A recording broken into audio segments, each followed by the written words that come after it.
Allume Mike là. Chris Sakin. Qui aurait dit que j'aurais fait mon plus gros tube à 40 ans? À ce moment-là, j'ai 22 ans. C'est la plus grosse épreuve que j'ai eue dans ma vie. Moi, je me suis relevé beaucoup de fois. J'arrive à voir le talent des gens, quoi. Salut à tous, bienvenue dans un nouvel épisode de This is My Story. Aujourd'hui, nous recevons l'homme qu'on appelle KRYS, Chris. Frérot, comment vas-tu? Bien, et toi? Nickel, ça fait super plaisir de te recevoir. Bien chaussé en plus. Ha! Petite Montez ça! Bodam Jacques! Petite paire de Bodam Jacques, le frérot, les Arocs. Il m'a dit c'est pour venir me voir, elles sont nickel. T'as vu, tu les as aussi. Exactement. Un gros big up à Bissot. L'homme qu'on appelle Bissot. Yeah, man. Alors aujourd'hui, on va parler de pas mal de choses. Tu as une grosse date qui arrive très prochainement. On va refaire ton parcours. En tout cas, dans les grandes lignes, parce qu'il y a beaucoup de choses à dire. C'est clair.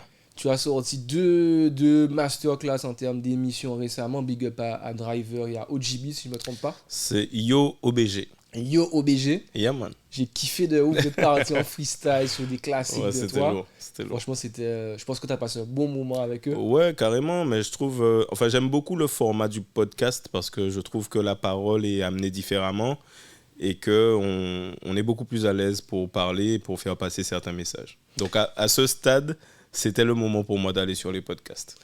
Alors, revenons, si tu veux bien, à tes débuts. Comment, toi, tu démarres dans la musique? Si on devait reprendre les fondations. Tu veux dire, qu'est-ce qui me pousse à rentrer dedans? C'est ça. Comment tu as commencé?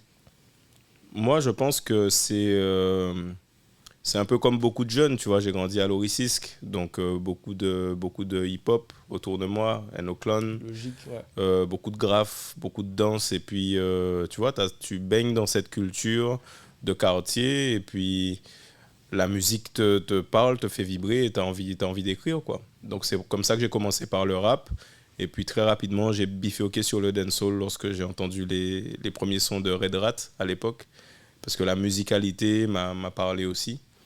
Et puis voilà, je pense que c'est comme ça que je suis rentré, parce que je baignais dedans et que ça m'a fait vibrer, quoi.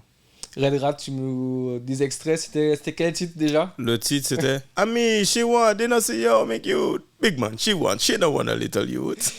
Et donc tu disais, tu as commencé en tant que rappeur. Ouais. On t'a connu plus majoritairement dans la dancehall. Ouais. Tu t'es débrouillé bien en rap, comment tu étais? Ouais, je crois que ça allait.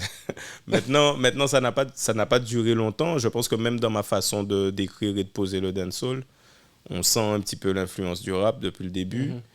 Mais je pense que ce sont des musiques qui sont vraiment très proches. Et au final, je pense que c'est le dancehall qui était fait pour moi. Tu sais, quand les gens parlent de tes débuts, souvent on parle de Black Mikey, on parle de Sound System. Ouais. Véritablement, à quel moment tu intègres le Black Mikey? Et surtout, je te disais, moi, j'aurais aimé savoir, c'était comment vraiment les Sound System? Parce que j'en ai toujours entendu parler. À l'époque, c'était la BNP, je crois. Ouais. Qui en avait, parce que moi, j'ai grandi un peu aussi à Pointe-à-Pitre. Comment ça se passait véritablement? Et toi, en tant que jeune, comment tu te retrouves sur une scène de Sound System? Est-ce que c'est les grands qui t'initient, qui t'emmènent? Ta première scène, comment ça se passe? Il faut savoir qu'à la fin des années 90, la Guadeloupe vibrait dancehall. C'est-à-dire que c'est même pas... Tu vois l'influence du bouillon aujourd'hui? Tous les jeunes sont dedans, ils sont au courant des dernières sorties. C'est naturel pour eux de s'identifier à cette musique, de vibrer avec cette musique. Et pour nous, le dancehall, à l'époque, c'était ça. On vivait dans cette culture. Du coup... comment je rentre dedans? Alors j'intègre le Black Mikey, j'ai 15 ans à peu près, et à l'époque on répète au Mimosa pour les connaisseurs. Voilà, je vais pas un lieu dire. très culte, Voilà, on répétait là-bas, et puis il y a des sons de système qui étaient organisés un peu partout. Donc il y avait des sons de système des groupes en fait, comme le Washington Crew, le Wu-Tang Park, Black Quarrel. À l'époque, on allait aussi chez Chapla. Donc, il y avait des lieux, en fait, où il y avait des sons de système organisés régulièrement. Et dans les sons de système, c'était des mic open. C'est-à-dire que tu as un selecta qui est là, il met des instrus, et chacun peut venir chanter, peut venir s'exprimer. Mais tu pouvais être un nouveau venu et chanter. Tu pouvais sortir de nulle part et dire, en Paris, ben Mike là, on te dit, ok, attends l'initié avant, après c'est ton tour, etc. Tu viens à tes risques et périls. C'est ce que j'allais te dire. Oui, oui, bien sûr. Mais à ce moment-là, il y a aussi des habitués, des artistes qui sont habitués au son de système, qui font partie de la scène, comme par exemple les Washington Crew, Caporal Mikey, Tocton, Boubou, à l'époque Shelmy, Zébriste. Ce sont des gens qu'on voyait régulièrement dans quasiment tous les sons de système parce qu'ils faisaient partie des acteurs de la scène, et chaque fois qu'il y avait un son de système, tu savais qu'ils allaient être là. On connaissait leur son par cœur et ça passait pas à la radio. C'est juste que on les a vus à Washington, on les a vus à la BNP, on les a vus à Wu-Tang Park, on les a vus chez Chapla ou bien dans un son de Washington ou de Karukera. Donc au final, il y avait une scène son de système bouillonnante en Guadeloupe, et on a eu la chance de vivre cette époque et souvent on parle de l'école des sons de système simplement parce que c'était une scène impitoyable. C'est-à-dire que c'est le tout public qui peut venir. Donc si tu veux accrocher une foule qui ne te connaît pas encore, que tu débutes, tu as intérêt d'être au point sur tes lyrics, sur ton flow, ta façon de te présenter, qu'on comprenne ton message, qu'on comprenne ton personnage. Donc c'est vrai que il fallait être affûté pour s'en sortir correctement. Donc je pense que les premières fois, bien sûr, c'est voilà, sur une première, t'es stressé, tu débutes, et puis au fur et à mesure, tu y retournes, tu commences à te faire un nom, tu commences à maîtriser le truc. Si tu es vraiment passionné et que tu as le talent, après ça va tout seul, quoi. Parce que on dit toujours que notre public est dur, mais j'imagine à l'époque des sons de système où tu viens, on te connaît pas, tu prends le micro, t'es pas prêt. Ouais. Ça te hue, ça te dit carrément. De sortir. Ouais. Quand tu as vécu, est-ce que tu as, que ce soit toi ou d'autres personnes, il y a des moments qui t'ont marqué peut-être plus que d'autres quand tu faisais partie de cet écosystème dans les sons de système? Oui, alors il y a plein de choses qui m'ont marqué parce que c'était une époque vraiment extraordinaire. Enfin, en tant que jeune, j'avais 15, 16, 17 ans. Donc, passionné de musique. Donc, je regardais les grands des sons qui avaient une personnalité vraiment, beaucoup d'autorité, beaucoup de charisme, une façon de s'adresser à la foule, une façon de présenter un lyrics, parce que souvent ils abordaient des thèmes de société aussi. Par exemple, il y a une actualité qui se passe, on la commente en son de système, puisque le DJ, enfin le chanteur de dancehall qu'on appelle le DJ, sa définition c'est que c'est la voix des sans-voix. Ça veut dire que le chanteur de dancehall, il vient chanter la réalité du peuple. Et ça peut être effectivement dénoncer des choses, ça peut être des lyrics aux rebelles, ça peut être aussi la fête, ça fait aussi partie de la vie du peuple, ça peut être aussi des sons un peu galistes, des sons pour les femmes, etc. Tout ça fait partie de la vie, en fait. Donc c'est vrai que quand j'ai eu mes premiers instants de reconnaissance dans les sons de système, ça m'a donné beaucoup de force, beaucoup d'assurance, et puis je me suis bien sûr inspiré des plus anciens que je voyais. Et je crois qu'encore aujourd'hui, plus de 20 ans après, j'ai encore ce truc-là dans ma prestation scénique. On va retrouver la même vibe.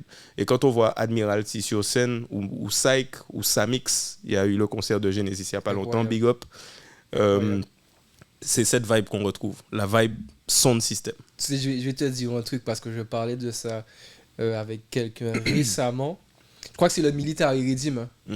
Frérot, je te jure, je regardais, je me dis, est-ce qu'il n'y aurait pas un Chris qui se cache peut-être dans les parages?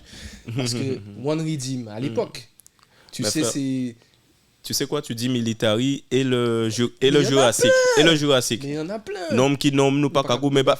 Frère, en vrai de vrai, les frérots m'ont invité au concert de Genesis. Mais malheureusement, j'étais pris sur ma promo en France. Et donc, c'est à l'époque, justement, au moment où je faisais les interviews avec les frérots, Driver et tout ça. Et YoOBG, c'était à ce moment-là qu'il y avait le concert Genesis. Et je pouvais pas. Et j'étais invité en fait sur le concert de Fanny J. Du coup, j'ai pas pu être présent au concert de Genesis. Mais j'aurais été là avec beaucoup, beaucoup, beaucoup de plaisir. Un gros big up à tous les frérots. Et tu sais, nous on a grandi dedans, et je me rappelle que on classait même pas les. On avait des dossiers, mais pas des dossiers d'artistes, mais des dossiers de rythme. Et C'est ça. dedans, comme pour les Jamaïcains, Mm. tu avais un instru et tu avais 15-20 artistes qui avaient posé dessus. Moi, c'est vraiment une époque qui a marqué la culture. Vous avez brûlé beaucoup de personnes entre guillemets. Il s'est passé beaucoup de choses. Et c'est vrai que ça aurait été un beau retour aux sources, si je peux dire, au concert. Comment toi, tu as vécu cette période des One Redeem? Non, mais t'inquiète, le retour aux sources, on va le faire à la Cigale. Ah. On va le faire à la Cigale aussi, obligé, puisque là, j'ai mon concert bientôt à la Cigale et ça fait longtemps que j'ai pas fait de live à Paris. Donc là, on va faire des retrouvailles. Combien de temps après?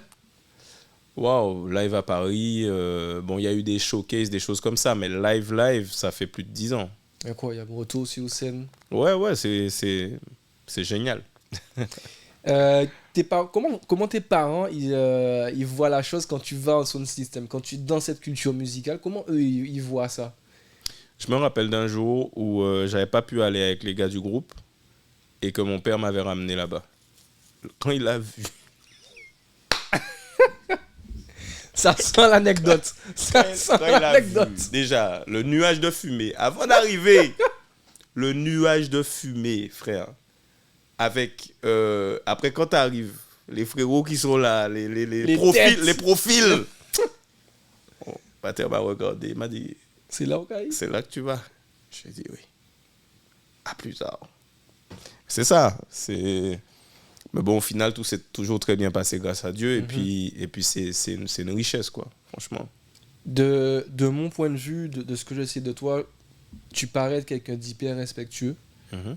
très très humble. C'est tout à ton honneur, hein, parce qu'après tout Merci. ce que tu as traversé, Mm. l'humilité dont tu fais preuve, pour moi, elle est sans égale. Est-ce que c'est dans l'éducation que tu as reçue? Est-ce que c'est ce qui a fait l'homme que tu es aujourd'hui? Mm. Comment c'était, toi, l'éducation à la maison?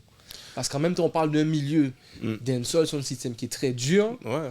Mais quand on te regarde, et ça, tu l'avais dit, je crois, dans une émission, tu rentres dans ton personnage quand tu vas sur scène. Ouais. Il y a le... Mais ce personnage, il fait aussi partie de moi. C'est-à-dire que, oui, je suis dancehall à 100%. Mhm. Les sons de système, on était dedans. Aller répéter à Mimosa, dans le local du Wu-Tang Park, j'y étais vraiment, vraiment, vraiment. Tu sais quoi, je te coupe 2 secondes juste pour expliquer aux gens c'est quoi Mimosa. Ouais. Parce que on va dire que le podcast, il voyage. Les gens qui regardent peut-être Driver ou OGB, ils connaissent pas. Mimosa, c'était...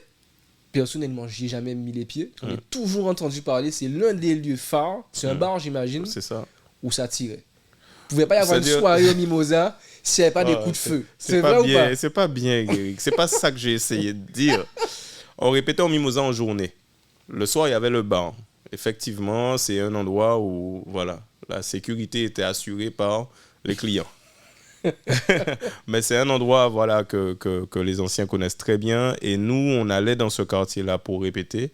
Parce que voilà, la culture, en fait, elle passe par tout Oui, ça. bien Tu vois. sûr. Et effectivement, ouais, on a eu l'occasion avec Black Mikey de répéter là-bas à plusieurs reprises. Des fois, on allait chez le Selecta Sensei. Des fois, on allait auprès du local de Wu-Tang Park à Grand Camp. Donc, en fait, là, on parle vraiment d'une espèce de bouillonnement culturel, d'un mouvement vraiment qui était dans toute la jeunesse, en fait. Tu sais, ça m'arrivait d'aller en soirée, quand j'avais 17-18, avec un micro. Ouais, frère. Au cas où si tu peux Même te avec là. brancher. Mais frère, je l'ai fait combien de fois? On allait dans des anniversaires, des trucs, voilà, freestyle.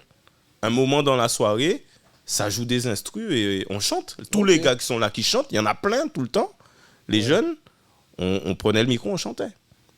Et c'était ça, on vivait comme ça. Là, je vais faire un petit bond dans le temps. Tu pars ensuite faire tes études, entre 18 et 20 ans, j'imagine. Ouais. Parce qu'il faut savoir que tu es un studieux, tu es une tête. Donc, tu pars faire des études de commerce. Mhm. La musique, tu le fais, tu brûles des scènes. Mhm. Mais à aucun moment à cette période-là, tu te dis que tu allais en vivre. Ouais, Littéralement. non, la musique, c'est ma passion. J'ai toujours considéré que l'éducation, c'était important. L'école, en gros. Donc, après le bac, j'ai fait un bac plus 2 à Fouillol, en économie. Et je suis parti après en école de commerce à Montpellier. Et ouais, j'avais 20 ans. Et donc, la semaine, j'étais à l'école et le week-end, j'étais en studio ou sur scène. Donc tu vis ta semaine à l'école avec tes camarades comme un bon citoyen normal. Ouais, voilà. Et le week-end, tu pars faire des shows. Ouais. À quel moment tu... Parce que là, on n'est pas à l'ère des réseaux sociaux. Mhm. Est-ce que... Bon, j'imagine que oui. Tu te rends compte quand même, lorsque tu fais tes shows, qu'il y a un bon feeling, que tu es apprécié par le public. Mais pourquoi tu n'arrives pas à encore peut-être matérialiser le fait que, tiens, Chris, là, tu peux faire vraiment quelque chose? Parce qu'à l'époque, on ne voyait pas ça comme un métier. Même si j'étais sur scène, que les gens connaissaient mes chansons, que là où je chantais, c'était toujours blindé, etc. Mais dans notre éducation, et je pense à l'époque, en général, même pas qu'en Guadeloupe, mais même en France, un jeune qui veut faire chanteur, Oui, c'est pas... tu vois, on se c'est dit... une blague, en fait. Voilà, on se Ouais. dit pas que... donc, non, à l'époque, je vis ça vraiment comme une passion. Pour moi, c'est le fait de pouvoir m'exprimer sur scène, d'avoir un cachet quand je chante. C'est un bonus, en fait. Mais à ce moment-là, non, je suis pas en mode dans la vie, je vais faire chanteur. Du coup, tu fais des showcases. Comment tu y arrives? C'est toi qui vas démarcher? Comment tu es Non. structuré? Qu'est-ce qui fait que tu arrives sur des scènes concrètement? Non, très, très tôt, j'ai eu une équipe qui s'est occupée de ça. À l'époque, c'était le label Kick Killa Records. Ok. Et non, j'ai jamais eu à gérer cette partie-là. Ok. Ouais. Est-ce qu'on On, peut... on me disait juste, tu vas chanter tel jour à tel endroit. Ouais. On peut parler prix caché, c'était pour l'époque, ça nous ramène à quand même plus de Frère, 10 ans non, en je arrière. me rappelle pas. Même si je voulais te dire, mais Ouais. non, je me souviens pas à l'époque.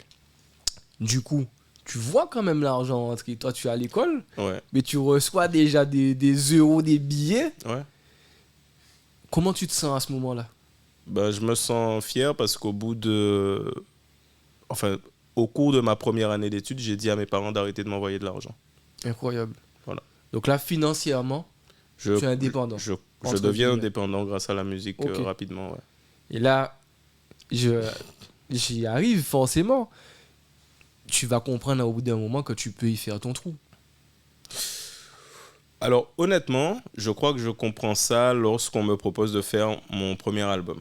Mais à Ok. l'époque, j'ai déjà sorti les sons des compilations, c'est-à-dire tout ce qui est Mouvement Là, Garde Cocotte, Pagoumé Bafam, Envé Ongal, tout ça c'est déjà sorti. C'est passé à la radio, j'ai déjà des shows, etc. Et là, tu es signé en label.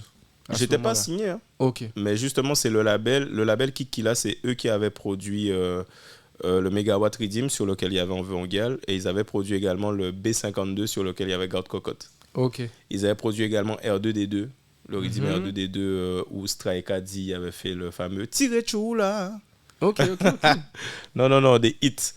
La grosse époque dancehall, à l'époque de Média Tropical, à l'époque du Starter, à l'époque du Zouk le plus long, à l'époque de DJ Jairo au Cap Sud. Voilà, ça c'est le moment où le dancehall explosait sur Paris et en France de façon générale. Et donc tu avais les labels qui faisaient des compilations dancehall Voilà. à l'époque, qui fournissaient en fait les sons, quoi. Et Donc en gros, on te contacte pour pouvoir être sur une compile, voilà, plusieurs compiles. plusieurs compiles. Et au bout de 4 hits, un des labels me propose un contrat pour faire mon album. Et c'est là que ça devient un peu plus sérieux. Ouais. Tous les sons que tu m'as cités là, pour moi, ce sont des hits. Oui, J'ai pas les chiffres en tête. ouais. Mais en fait, ce premier album, là, le Limé Mike là, J'ai l'impression que coup sur coup, ouais, tous les tirs, ça touche la cible. de fou. Là, c'est qu'après coup que je me rends compte, tu vois, mais là, je peux le dire. Enfin, sur cet album-là, il y a VIP, Classique, Negresai, classique. Envé Ongial, Big Tune du Carnaval, Si Parola pas positif, P. Et si Frère, Paola- c'était... Non, cet album, c'est une dinguerie, vraiment. Littéralement, je vais te dire, je sais pas si c'est Mosaïque Créole ou peut-être toi. J'ai eu les deux forcément. J'ai pas eu beaucoup d'albums. Hein. Ça fait partie des premiers CD que j'ai achetés. Mhm. J'ai pas eu l'impression de m'asseoir pour apprendre les sons, mais je suis quasiment sûr. Tu mets le truc en aléatoire, je les connais tous par cœur. tous les sons que tu as sortis de l'époque. Je me rappelle, moi je vais à l'école, donc tu as ton CD, tu l'écoutes sur les. Comment on appelle ça mais mince. Déjà dans la voiture, même de ma mère. Ouais. Même dans la voiture de. Moi j'ai eu les lecteurs CD. Ouais. Et même dans la voiture de ma mère, je me rappelle, je mettais le petit CD pour écouter, ça restait dans la voiture. Et ça fait partie des choses avec lesquelles on a forcément grandi. Donc tu parlais des compiles et de ces sons qui sortent, que tout le monde connaît. Aujourd'hui, on te propose de faire le premier album. Et du coup, à ce moment-là, tu te dis, ok. Oui, c'est à ce moment-là que je me dis ça. Mais ce que tu décris, je le vis et c'est hyper puissant. Par exemple, si je fais un show et qu'en acapella, je fais... T'as pas besoin de chanter. En acapella, je fais... Nous kaba fam pa wolan, guada nous kapete bal. Tout le monde se met à chanter, tu vois. C'est un truc de ouf. Et c'est le son à 20 ans. Ouais. Ouais. Les gens n'ont même pas révisé, ça sort naturellement. Ça sort naturellement. Avec du recul, j'imagine que oui. Tu te rends compte que tu as marqué une, voire des générations? Ben ouais. Ouais. C'est fou parce que au final, on fait de la musique avec ce qu'on a. Je trouve que la création artistique, elle est vraiment très personnelle et intime. C'est-à-dire que avec les émotions qui sont les miennes, j'écris un texte, je compose quelque chose et au final, le public arrive à se l'approprier, à donner une place au titre dans leur vie, parce que voilà, c'est le son que j'écoute quand je fais telle chose, ou quand je suis dans ma voiture, ou que j'aime bien écouter avec ma meuf, avec mes enfants, enfin, tu vois, et au final, on est dans la vie des gens, avec notre musique. Et ça, c'est très particulier.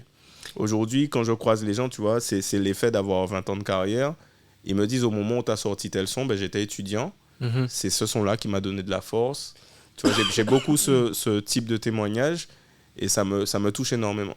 Beaucoup de scènes que tu décrivais aussi dans tes sons qu'on a tous connus. Ouais, mais je crois que je parlais ça, c'est incroyable. Je parlais de la vie, ta vie, en fait. De la vie de jeune homme de 20 ans, de jeune homme guadeloupéen de 20 ans. Donc, forcément, il y a plein de gens qui vont se reconnaître. Qui se fait recaler en soirée. Ouais. Qui découvrent les réunionnaises. Qui ont ces fameux gardes-cocottes qui les protègent. Mais Comment tu nous as décrit ça? Shawire, déposeur, non coupeur. Tu sais que c'est là que j'ai vraiment compris exactement ce que tu voulais dire. Est-ce que tu peux le réexpliquer? C'est important les podcasts quand même. Ouais, tu te documentes. Ouais. Shawire, déposeur, non coupeur, ben, c'est la définition du garde-cocotte. Hein. Il charroie, il la dépose chez elle, mais il la coupe pas. Voilà. On va s'arrêter là, on va pas dire ce que ça veut dire. On n'est pas là pour ça. Et est-ce que c'est à ce moment-là, du coup, toi, tu es à Toulouse? Montpellier. Tu es à Montpellier. Tu fais des allers-retours sur Paris? Ouais, pour la musique, ouais. Chez ta tante? Ouais. Mère de colonel? C'est ça. Qui, lui, voit son cousin faire des shows tous les week-ends. Qui peut-être commence déjà à rêver d'un avenir où je sais même pas si à l'époque il chantonnait. Je sais même pas. En fait, Colonel, c'est la passion aussi de la musique. C'est un gars qui adore le dancehall, gros fan de Tironi. Tironi, c'est vraiment son artiste préféré et qui écoute beaucoup de musique. Et à l'époque, je pense que lui, quand il commence, c'est pareil, c'est la passion en fait. Il a pas une ambition de faire carrière. Non. D'ailleurs, Colonel, quand il a écrit le titre Celui, il n'a pas voulu, lui personnellement, me l'envoyer ou me dire quoi que ce soit. C'est son DJ Doug, qui m'a appelé, qui m'a dit « Chris, ton cousin a fait un titre avec moi et je pense qu'il y a du potentiel, est-ce que tu peux l'écouter ?» Et j'écoute le titre et c'est Celui. Et là, j'appelle mon cousin et je lui dis « Colo, t'as fait une dinguerie là, c'est un hit ton son. » Il me dit « Ah bon ?» Il se met à rigoler. Et tu vois, donc c'est lui-même, il n'était pas dans ça, mais c'est venu à lui et je suis content parce que on a vécu des choses extraordinaires par la musique de Colonel quand même pour un label guadeloupéen, Step Out Production.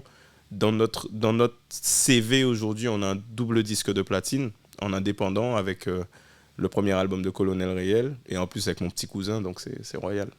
On y reviendra. Il t'accompagne peut-être des fois en showcase ou pas du tout? Il te voit faire tes affaires et lui peut-être étant plus jeune. Ouais, il te suit non, pas en mode mon petit cousin quoi, mon petit ref. C'est Tu l'emmènes quand même. c'est ma famille. Donc oui, des fois il vient, des fois il vient pas. Mais tranquille, quoi. C'est en mode, c'est mon cousin, quoi. C'est pas, on n'avait pas une relation à cette époque-là basée sur la musique. Mhm. C'était ma famille. Et moi, ce que je veux savoir, c'est est-ce que peut-être, tu sais, il s'est nourri de toi, finalement. De voir Quand- ce que tu faisais, le professionnalisme que tu avais, Mhm. tu as à l'école, parce que ça te demande quand même une certaine organisation. Mhm. Parce qu'à côté, je crois savoir que tu n'es pas mauvais dans tes études. Mhm. Donc ça veut dire que tu bosses toute la semaine, tu fais ce qu'il y a à faire. Le week-end, je sais pas comment tu faisais pour préparer tes shows, mais tu étais là et tu faisais tu faisais le taf, quoi. Ouais. Tu vois, donc c'est pour ça que je me suis dit, mais peut-être qu'en fait, il s'est nourri de toi. Consciemment ou inconsciemment, sans doute, parce qu'on passait quand même beaucoup de temps ensemble. Mais en tout cas, voilà, aujourd'hui, je suis très très fier de ce qu'il a pu réaliser et c'est cool, quoi. Et donc on avance encore un peu. À quel moment arrive Step Out? Véritablement. Step Out arrive quand je termine mes études. Mhm. À l'époque, Mexique. ouais, j'ai fait une année au Mexique, mais j'ai terminé à Montpellier. Et je fais un mémoire de fin d'études sur la numérisation de la musique. Donc Ok. moi, j'étais déjà dedans, hein. J'étais encore à l'école, mais quelque part, le fait d'avoir monté un label de production, donc au final, c'est une entreprise, mais qui fait de la musique, quoi, de l'édition, de la production musicale. C'est un peu la jonction entre ma passion qui est la musique et ma formation qui est celle de manager une société, quoi. Mhm. Et donc, je termine mes études et l'année d'après, je monte Step Out. Mais à ce moment-là, je suis encore signé chez Universal. Donc, c'est pas Ok. pour moi, en fait, Step Out. C'était vraiment pour produire mes amis, mes collègues chanteurs de la Guadeloupe. Parce que Et tu vois une opportunité, j'imagine. Même pas. Même pas. En quoi? Enfin, franchement, j'ai fait ça parce qu'en Guadeloupe, on galérait, en vrai. Là, aujourd'hui, peut-être on se rend compte avec les réseaux sociaux qu'il y a de l'argent dans la musique ou que les artistes tournent ou qu'ils ont la vie d'artiste sur les réseaux, Ouais. les bijoux et tout. Mais avant, il n'y avait pas du tout ça. Moi, j'étais plus en mode, OK, moi, j'ai eu la chance de faire carrière, mais je vois plein de talents en Guadeloupe qui n'ont pas de structure, en fait. Donc, c'était plus pour contribuer. Pour moi, il n'y avait pas une opportunité de faire du business. Mhm. Et à l'époque, est-ce que toi, déjà dans la distribution de ta musique, le fait d'être joué ou pas en radio, tu es confronté à des problématiques qui font que tu vois que pour populariser notre musique, c'est très compliqué. Moi le besoin que j'ai vu, vraiment, c'est le besoin de se structurer. C'est-à-dire que, voilà, il y avait les sons de système qui étaient géniaux, mais si on voulait passer le stade au-dessus, c'est-à-dire passer à la radio, faire des concerts, c'est galère. Mhm. C'était galère pour plein d'artistes, jusqu'à aujourd'hui en vrai. Ouais. Galère pour plein d'artistes qui avaient le talent, mais pas d'accompagnement professionnel. Donc c'était vraiment que ça. Et moi, je voyais cette difficulté de structure, mais me concernant, je n'avais pas encore peut-être pleinement conscience du plafond de verre. Parce que moi-même, pour moi, je faisais mes concerts, je faisais Oui. mes sons. Les salles Donc, sont pleines, voilà. tu fais ce que tu as à faire. Tu te dis pas que tu as un palier, un plafond de verre. À ce moment-là, oui et non, je sais pas, je suis pas dans tout ça. Je suis Mhm. plus en mode, ok, moi c'est bon, je suis chez Kikila, Universal, j'ai mes producteurs. Mais par exemple, mon collègue Monsieur Sadik, à ce moment-là, il produit son album tout seul. Le premier album, il a fait tout seul. Mhm. Il a trouvé d'autres personnes pour l'accompagner plus ou moins dans certaines choses dont il avait besoin pour pousser son projet. Mais il a dû le faire en mode avec ses propres moyens. Alors que je voyais déjà que c'est un super artiste, quoi. Ouais. Donc à ce moment-là, je lui dis, frérot, tu sais quoi, je suis en train de monter ma structure. À ce moment-là, je dis à Sadik, frérot, tu sais quoi, je suis en train de monter ma structure. Je vois que tu as fait ton album. Est-ce que ça te dirait que je le distribue de façon numérique et que je m'occupe de la distribution en France? Et puis il accepte et c'est comme ça que je signe Monsieur Sadik. Ok, d'accord. Donc c'était vraiment...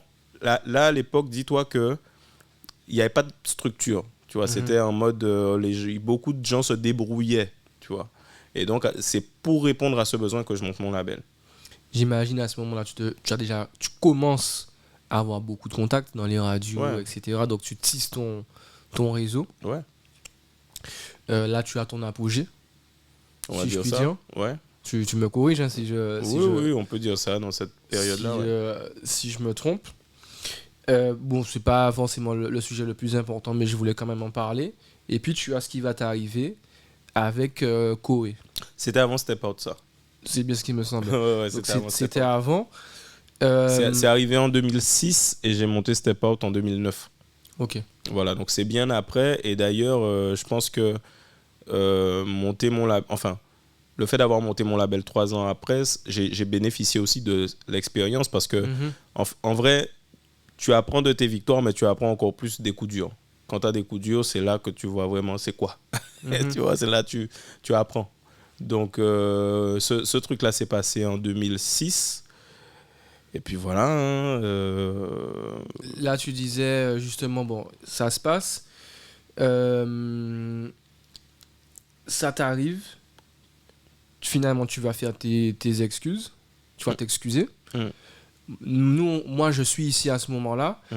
Et si on a parlé de notre peuple, Mhm. moi, j'ai l'impression que tu as une double épée de Damoclès, entre guillemets, sur la tête. C'est que Mm. tu dois faire tes excuses parce que c'est pas politiquement correct. Mhm. Mais chez nous, limite, pour être sincère, on t'en veut de faire tes excuses. Mhm. Moi, je voudrais surtout savoir, toi, quel est ton état d'esprit. Aujourd'hui, tu as dépassé ça et on n'en parle presque plus du tout. C'est juste un point dans ton parcours. Moi, je veux savoir le businessman que j'ai devant moi aujourd'hui, l'artiste qu'on connaît encore plus avec God Bless. Mhm. Tu étais dans quel sous-sol à ce moment-là, quand ça t'arrive? Non, bon, déjà, j'étais dans le ventre de la bête, on va dire, parce que, bon, on a vu c'est quoi, hein, Sébastien Coé. Hein. On a compris. Hein. Je pense que son actualité a montré aussi qui Ouais. c'était. Mais, non, ben déjà, le sujet des excuses, il est intéressant, parce que, en vrai, à ce moment-là, j'ai 22 ans. Mhm. C'est ma première grosse télé. Donc, t'es dos au mur, il n'y a aucun calcul. Hein. C'est ça. Il n'y a aucun calcul. Tu réagis avec ton instinct. Moi, j'ai eu à l'expliquer plusieurs fois, mais je vais le redire encore. Moi, je ne pense pas que j'ai été homophobe un seul jour. Mhm. Tu vois, c'est qu'on était dans une vibe, dans une culture du dancehall. Et c'est pour ça que dans le début d'émission, j'ai Et- dit on a et- brûlé beaucoup de personnes. Et si tu veux, mon message, j'avais un problème, je pense, de représentativité des Noirs, des Antillais à la télévision. Et le personnage en question, je ne me sentais pas représenté par lui. À l'époque où Vincent McDoom était à la télé, il n'y avait pas Roselle Mac. Mm. Thuram n'était pas encore celui qu'on connaît aujourd'hui, avec l'aura qu'il a aujourd'hui. Si tu veux, il y avait beaucoup moins de Noirs à la télévision. Et pour un jeune qui arrive de Guadeloupe, qui fait ses études en France dans une grande école de commerce, quand j'ai vu cette personne à la télévision, je ne me suis pas senti représenté. Donc en gros, le titre que j'ai fait, c'était une frustration par rapport à une image qui était donnée dans laquelle je ne me reconnaissais pas et où je ne me sentais pas valorisé. C'était pas un texte pour être homophobe, quoi, en gros. Et donc, si tu veux, les excuses, si c'était à refaire, je pense que je les aurais refaites, puisque c'était pas l'être humain Vincent McDoom que je voulais attaquer. Je pense que mon problème, il était ailleurs. Et donc, pourquoi vouloir insister? Pourquoi vouloir faire le bad boy? Pourquoi vouloir faire de la stratégie? De toute façon, après coup, c'est toujours facile de dire « Ah, ou t'es d'autres zibissé kounya mamay ?» Ouais, ouais, ok. Mais après. Ok, bon, d'accord, j'aurais pu faire ça. Ou j'aurais pu dire, ben écoute, moi j'ai un souci avec telle chose, voilà ma vraie position, voilà le fond de ma pensée, voilà qui je suis un jeune Guadeloupéen. Voilà, aujourd'hui je fais de la musique. Je ne suis pas venu combattre sur ce terrain-là. Donc j'ai un être humain devant moi, je le respecte comme tous les autres êtres humains sur Terre. Ok, donc le fait de dire, si tu t'es senti dérespecté, attaqué, je m'excuse. Ça n'enlève rien à qui je suis. Au contraire, je pense que ça m'a grandi. Et effectivement, comme la dancehall, c'est une musique de bad boy, frère, ça passe pas. Autant que d'autres personnes aussi m'ont défendu et ont dit, mais c'est logique, déjà, il a été pris au dépourvu. Déjà. Il est super jeune. Personne dans sa génération n'a été sur un gros média comme ça. On l'a piégé. On a voulu avorter sa carrière. Et donc, à ce moment-là, j'ai fait les choses avec les armes que j'avais. Est-ce que c'était bien, est-ce que c'était pas bien, je ne sais pas. Mais en tout cas, s'il y a une chose dont je suis fier, c'est de m'être relevé. Merci. Et je pense que c'est à ça qu'on reconnaît la force d'un homme. C'est-à-dire, on a tous des coups durs. On a tous des coups durs. Il n'y a pas une personne sur Terre dans la vie, c'est un long fleuve tranquille, tout est beau, tout est OK. Non, on a tous des coups durs. Mais là où tu vois la force de quelqu'un, c'est est-ce qu'il reste par terre ou est-ce qu'il se relève. Et tu vois. Moi, je me suis relevé beaucoup de fois. Je suis tombé beaucoup de fois et je me suis relevé une fois de plus que le nombre de fois où je suis tombé. Tu vois pourquoi je te parle d'humilité, de tout ça, c'est parce que nous, c'est facile, hein, on est derrière nos écrans de juger, de dire il n'aurait pas dû faire ci, il n'aurait pas dû faire ça. Et c'est pour ça que je te demande, je ne viens pas sur le sujet pour remuer quoi que ce soit, mais c'est pour comprendre, toi qui es seul à ce moment-là, l'état, parce que tu dois te sentir abandonné de Oui. d'énormément de personnes. Oui, parce que t'es jeune artiste, il y a ton nom partout, il y a des gens qui essayent de te décrédibiliser, il y en a quand même qui te soutiennent, mais au final, je me retrouve dans un tourbillon où je me fais déprogrammer des radios, etc. C'était chaud. D'ailleurs, je l'explique très bien dans le TEDx. Pour ceux qui n'ont pas vu mon TEDx, je les invite à aller le voir. Ça s'appelle Comment gagner un combat perdu d'avance. Félicitations. Et je pense que j'explique très très bien cette situation. Je crois que c'est la première fois que tu reviens véritablement publiquement sur la situation. Oui, parce que ce TEDx, il est important. Parce que c'est vrai que quand j'ai été sélectionné pour faire un TEDx à Pointe-à-Pitre, la définition même d'un TEDx, c'est des discours, des speeches pour changer le monde. Donc en fait, ces discours, par nature, ils doivent être inspirants, ils doivent amener quelque chose à l'humanité. Et donc, on ne m'a rien imposé, on n'impose jamais un thème.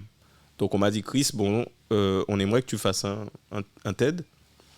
Et moi, je me pose chez moi et je me dis, ok, j'ai un TED, c'est vrai, je suis un producteur antillais, je relève des challenges au quotidien, en tant qu'artiste, en tant que producteur, en tant qu'entrepreneur, en tant que noir, en tant que plein de choses.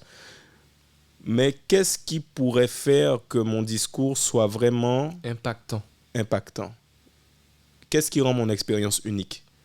C'est la plus grosse épreuve, peut-être que j'ai une des plus grosses épreuves en tout cas que j'ai eues dans ma vie et qui forcément m'a servi puisque je suis encore là. Et peut-être que c'est le bon moment de parler de cet épisode-là. C'est la bonne plateforme. Et c'était la première fois, effectivement, que j'allais au fond de ce sujet et que j'ai parlé de toutes les difficultés, tout le mal, en fait, qui était présent à ce moment lors de cette épreuve. Et je voulais le dire pour ne plus trop avoir à le dire. Et donc, c'est pour ça que là, j'en parle aujourd'hui, parce que, voilà, on en discute. Mais pour ceux qui veulent en savoir plus, je les invite à aller le voir. Le TEDx. Incroyable, on le mettra du coup le lien dans la description. Merci. Donc on avance, voilà, on a parlé de ça, c'est fait, c'est coché. On passe à autre chose. Je crois que c'est 2019-2020. Ton aventure continue, tu re-rentres en radio, step out et monté, tu fais ce que tu as à faire. Covid. Non, c'est même avant que tu rentres déjà, une première fois en 2019. Je suis rentré en 2018 en Guadeloupe. 2018. Qu'est-ce qui se passe à ce moment-là? T'as sauté toute une époque, hein. C'est volontaire. Rappelle-moi, c'est quoi? Non, c'est pas ça, c'est que toute l'époque, attends, je vais te dire, hein, de 2011 à 2015, le run de Step Out était incroyable. Colonel Riel, Missy Sadik, parlons-en. X-Man, Tisha, Dacha Dollars. Et c'est que j'ai pas les années en tête. Oui, non, mais je suis là pour ça. T'as bien fait de recadrer. Je suis là pour ça. Non, mais c'est hyper important parce que mon constat du début, lorsque j'ai décidé de me lancer dans cette aventure de devenir producteur, il est tellement réel puisque au final, il y a tellement de talent on a signé chez Step Out beaucoup de premiers albums pour des artistes hyper talentueux. Et voilà, donc c'est une grande fierté et qui est venue aussi avec du bon, du moins bon, Oui, des challenges, des choses à apprendre sur le métier de producteur, puisque bon, Il les gens... y avait qui à part toi à ce moment-là qui faisait de la production d'artistes locaux, véritablement, à la même échelle que toi, Debs, mis à part Debs? ouais. Debs. T'es le seul à ce moment-là. Il y avait d'autres productions, mais il y avait moins d'artistes, quoi. Donc toi, c'est un challenge dans le challenge déjà. Ouais. Donc toi, l'artiste, tu mets tout ton savoir au service de d'autres artistes que tu veux développer. Et ça aussi, tu l'as expliqué, c'est que quand tu as un certain nombre d'artistes, c'est dur de mettre la même implication, la même énergie sur tout le monde.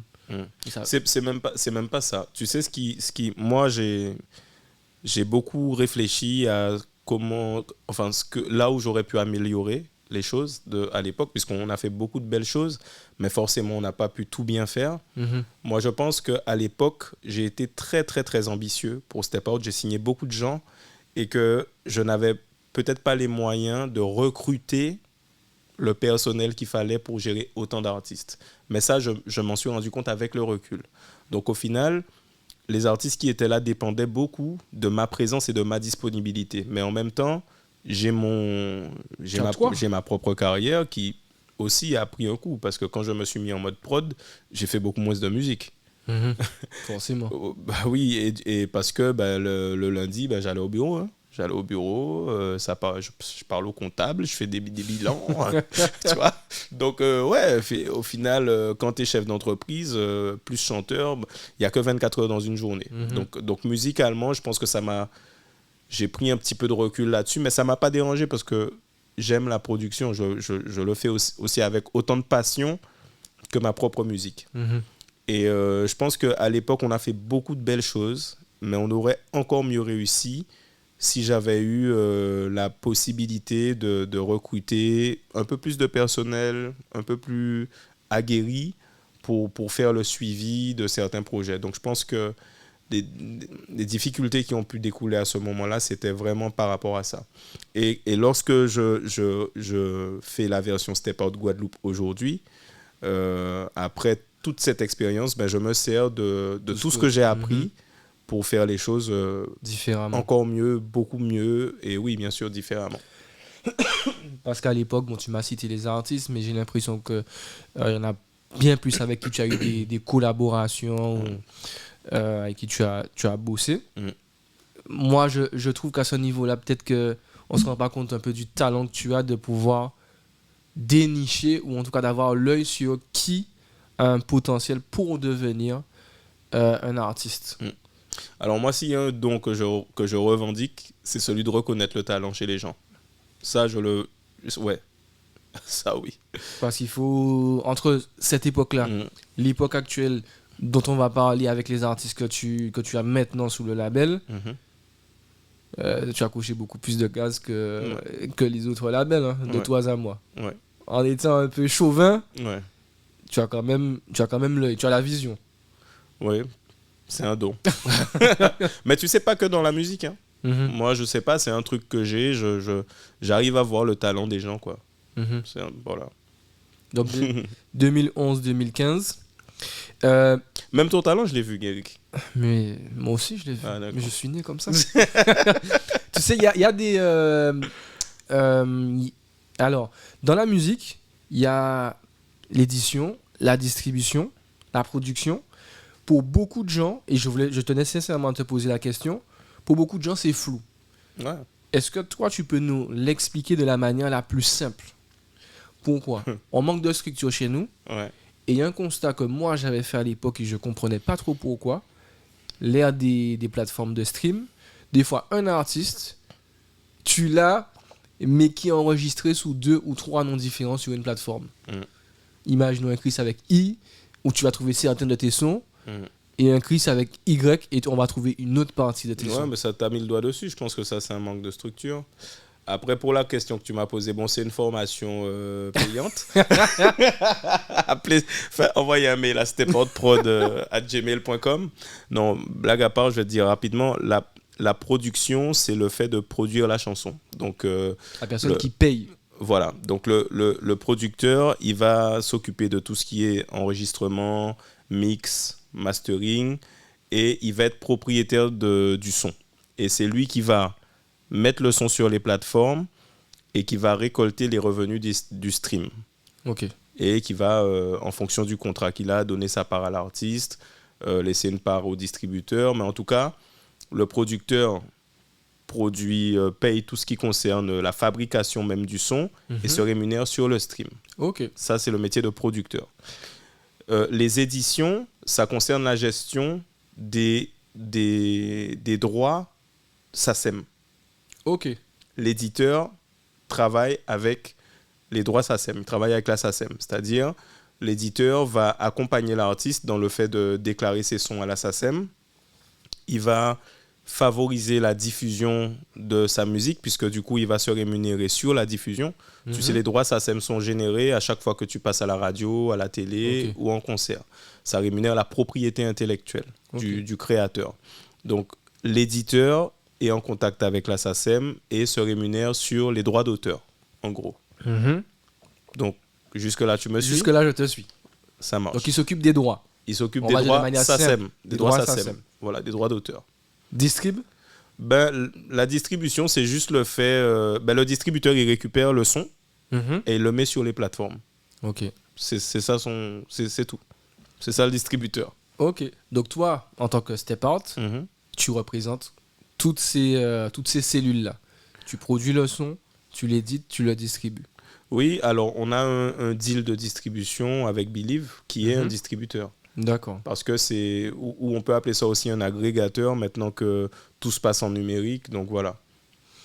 Ok. Tu vois, je trouve que c'est important parce que, encore une fois, on le sait, on manque de structure, de formation là-dessus. Je pense que beaucoup de gens ne comprennent pas.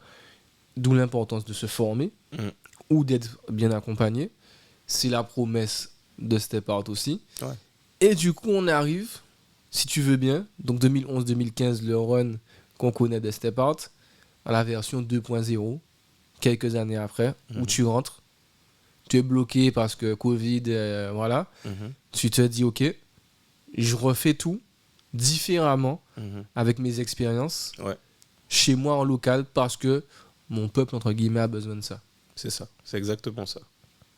Et donc on prend nos bureaux à Jarry, on reçoit des artistes en rendez-vous, en audition, et on choisit de miser sur 4 nouveaux talents en 2023, qui sont Gian, Jem, Loopson et Willem.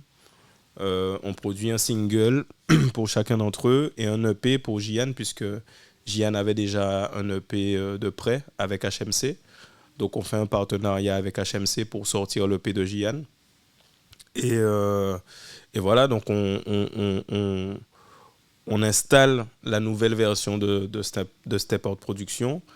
Et voilà, donc ça c'était... Les sorties étaient en 2024. Et là en 2025, on a organisé Step Out Live qui comprenait une formation et pour une dizaine d'artistes qui se soldait par un concert qui a eu lieu la semaine dernière. Il y a exactement 2 jours, ouais. Voilà, donc en fait, si tu veux, Step Out version Guadeloupe, le slogan de Step Out, c'est « La musique de chez nous pour le monde ».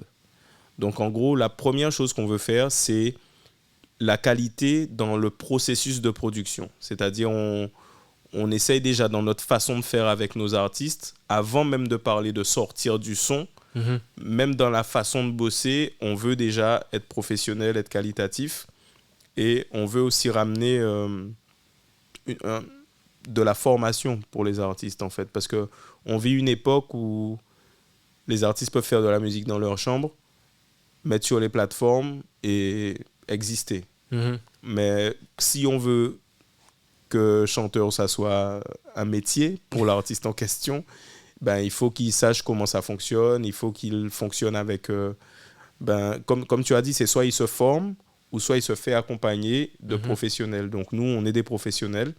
On a décidé d'axer notre activité sur les jeunes talents puisqu'il y en a qui fonctionnent déjà. Nous, en tant que Step Out, on aurait très bien pu s'intéresser à des artistes qui sont déjà dans le paysage, à qui on aurait pu proposer de franchir un cap. Ouais, un peu plus de structure. Voilà, mais j'ai décidé pour le moment de miser sur ceux qui commencent, parce que je considère que c'est là où on est le plus utile, parce que c'est eux qui en ont le plus besoin.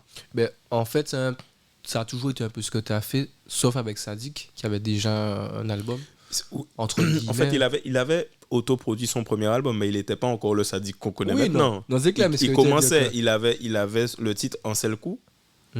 Et puis après, tout de suite après Un seul coup, on est rentré dans la danse avec lui. Ok. Ouais. C'est marrant parce que tu sais que cette discussion-là, nous, on l'a en 2022-2023. On a fait un premier podcast avant qu'on soit suivi par 17 000 personnes sur cette chaîne. Merci. Où tu me parlais de cette problématique que tu vois, du fait que tu as des choses à venir. Tu m'en avais pas encore parlé à l'époque, si tu n'avais pas encore les artistes et tout. Je vois que tu as fait ton petit bout de chemin. Tu as accompagné, tu as tenu ta promesse.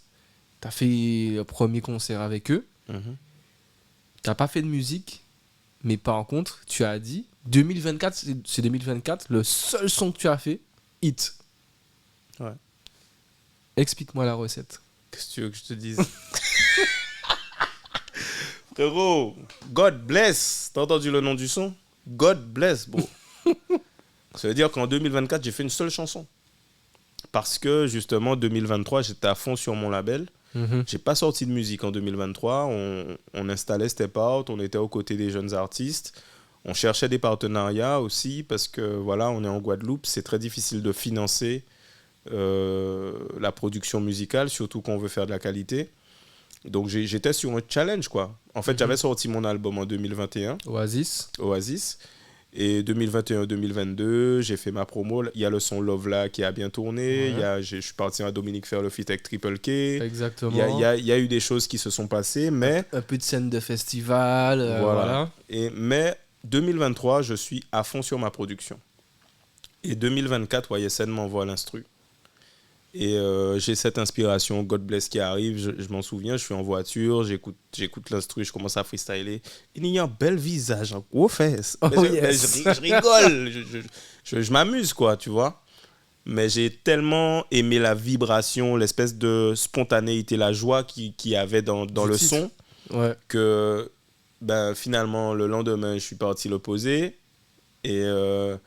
Et on l'a sorti et ça a fait ce que ça a fait et ça m'a remis le pied à l'étrier maintenant en tant qu'artiste. Donc là, je peux te dire qu'en 2025, je ne vais pas sortir un seul son. Je vais sortir beaucoup de musique là, cette année. Tu as expliqué aussi dans d'autres émissions que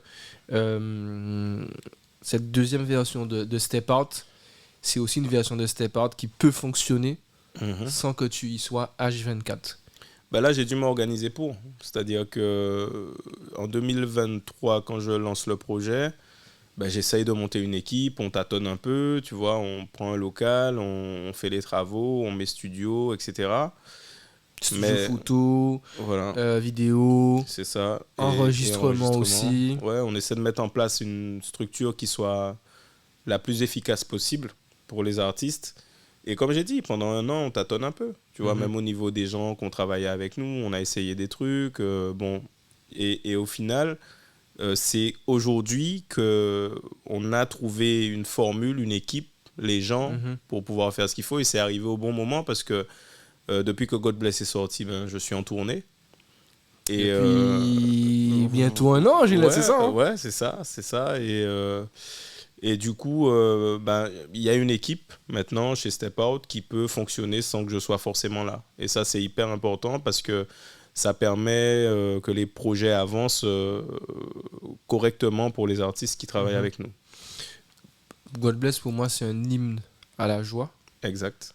Moi, si je devrais te définir par un animal ou une entité, ce serait un phénix. J'ai l'impression que tu as eu 3 carrières dans une carrière. Ouais. Celle qu'on a connue avant, à l'époque des sound systems, etc. Ton apogée, ce qui t'est arrivé. Tu es revenu après parce que les gens oublient.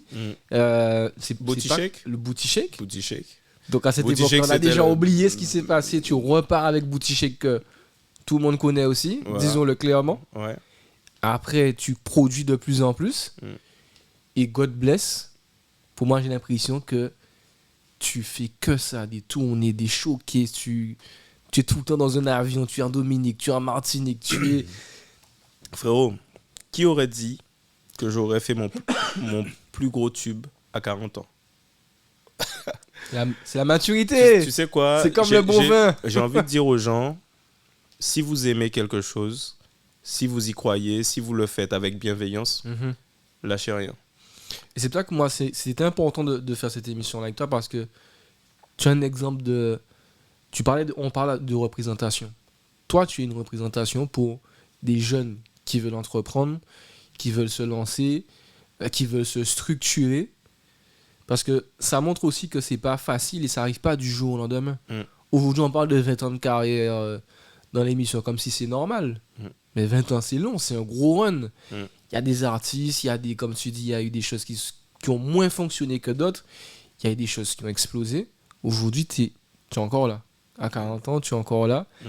Et là, bientôt, le 26, 27. le 27 exactement, Ouais. Dimanche 27 avril, je suis à La Cigale. tu vas défoncer la cigale. Mm. Ce concert, il est destiné à qui? Il est destiné à toutes les personnes qui vivent en Île-de-France, à qui j'ai manqué. Parce que j'entends ça, tu nous as manqué, ils ont envie d'entendre VIP, ils ont envie d'entendre Programme de la semaine, ils ont envie d'entendre Evangélial, bien sûr, ils ont envie d'entendre God Bless aussi. Et ouais, je suis très très très content de faire ce concert parce que quand on a un single qui cartonne, il y a beaucoup de showcases. On est dans des soirées, dans des festivals à gauche, à droite, etc. C'est génial, ça m'a permis de refaire un tour, de revoir les gens, de refaire la fête avec les gens. Mais j'avais besoin de retrouver mon public, ceux qui ont kiffé Chris et qui aiment encore. J'avais besoin de les retrouver dans une formation full live avec mes musiciens, avec des danseurs et de revivre en fait la musique de Chris qui les fait vibrer. Voilà, donc pour moi La Cigale, ce sont des retrouvailles. Comment on prépare une scène comme la cigale? Déjà, on s'embrouille avec les musiciens parce qu'il y a beaucoup de sons. Donc les musiciens ils disent mais tout ça son. Eh oui mon gars. Combien d'heures de show? Ah, je sais pas beaucoup d'heures. Non, mais franchement, 20 ans de carrière, c'est beaucoup. Il y a beaucoup de sons. Et pour moi, c'est important que les gens soient contents, qu'ils retrouvent Chris, en fait. Et que moi, je les retrouve aussi. Et donc, pour moi, La Cigale, là, ça va être ça. Le feu. Ce serait quoi pour toi la définition de la réussite? Wow. Alors, pour moi, la définition de la réussite, une réussite totale, ça serait d'être épanoui dans tous les aspects de sa vie et de s'accomplir à la hauteur de ses capacités. Là, c'est drop the mic. Drop the mic, bro. Aujourd'hui, on va finir sur ça. Bien sûr, on va rappeler la date. Tu es père de famille d'une jolie petite fille. Ouais. C'est quoi la meilleure leçon de vie que tu peux transmettre, toi qui as tout connu dans ta carrière? Je sais pas si j'ai tout connu. J'espère connaître encore beaucoup de choses. Mais il y a une phrase que je dis souvent et qui je pense, peut apporter réellement quelque chose. Surtout quand des gens que j'aime traversent une épreuve, je leur dis souvent, dans la vie, les bonnes comme les mauvaises choses ont un début et une fin. Voilà. Frérot, je te remercie beaucoup pour ce bel échange. Je te souhaite de t'amuser, hein, même pas de brûler la scène, mais de t'amuser véritablement, d'apprécier le moment le 27. Ben écoute, t'as capté, c'est exactement ce que je fais en ce moment. Et c'est m'amuser. C'est parce que c'est inespéré, c'est une vraie bénédiction ce qui est en train de se passer dans ma vie, dans ma carrière, mais dans ma vie.